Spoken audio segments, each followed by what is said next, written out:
Okay, we're gonna make a little Rapunzel tower type thingamajig out of polymer clay and glass cylinders.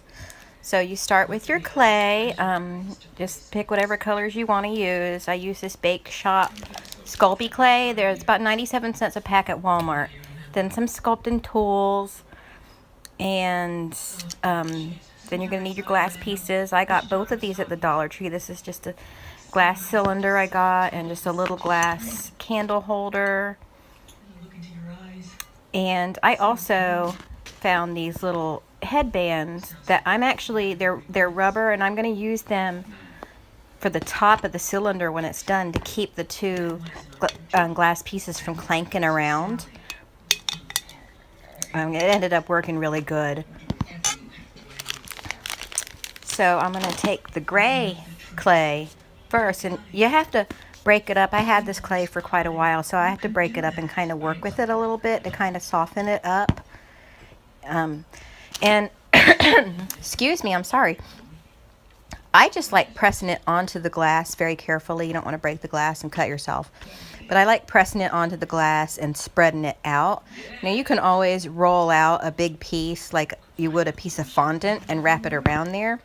But I just prefer doing it this way. I think it gives it more of a rusticy kind of gardeny look, if you will. I don't know. But anyway, so I just worked with it for a while, and I think this took almost 2 packs of the gray. I actually had to make gray with some black and white. And you can kind of see where the color is a little different in spots, but I thought it gave it kind of again, that kind of natural kind of look. I don't know what I'm trying to say. You know what I mean. And then I go around it with this, with one of my tools, and I'm just kind of making it look like bricks.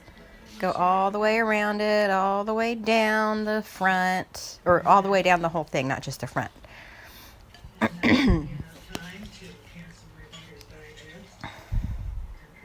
And this clay can get very sticky.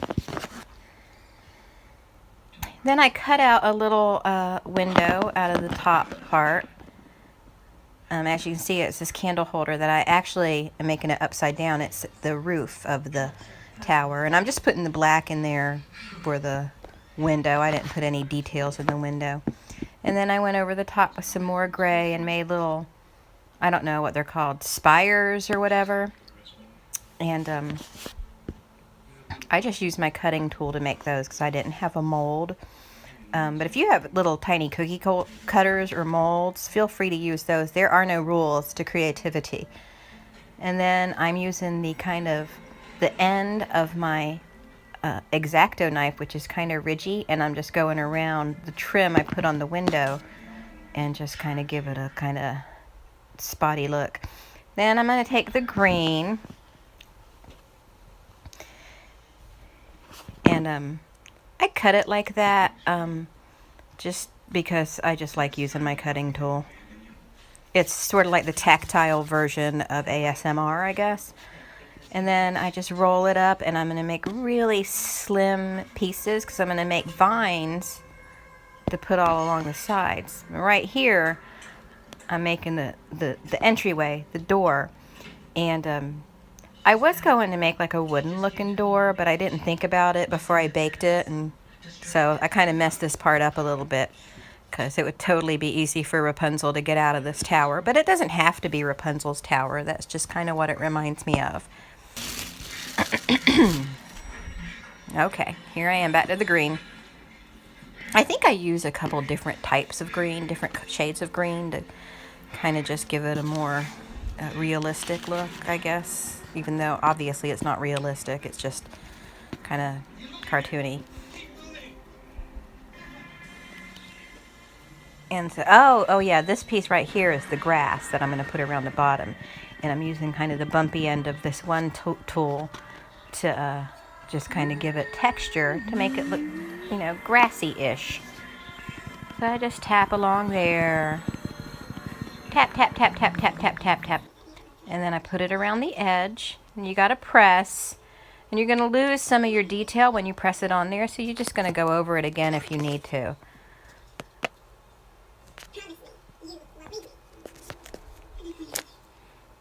And I did it in pieces because it was kind of difficult to do it all.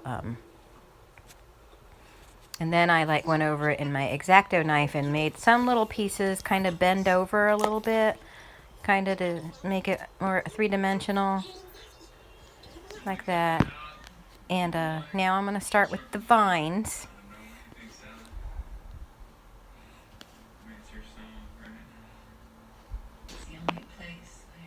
Yeah, and see, I did the vines there. I did little tiny leaves, or just kind of little leaves that I pressed into it, and it just made it look like more vines. And then I went over it in, did I do that part? I don't remember. I don't even remember where I put this thing. But yeah, I go over it, and yeah, I'm cutting out the leaves.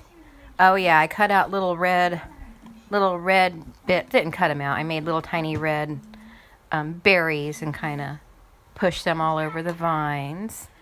And I baked this at 275 degrees for about 32 minutes. You want to bake it for 15 minutes for each quarter inch. But so I found that was I wanted to use the thickest part of the clay, which was the. Okay, I got cut off. But anyway, there it is. It just kind of turned out like maybe a garden gnome type level decoration or something. But I think it's cute. It's just something I put together on the fly, and I like it. So if you make one, make a video and show me. Bye!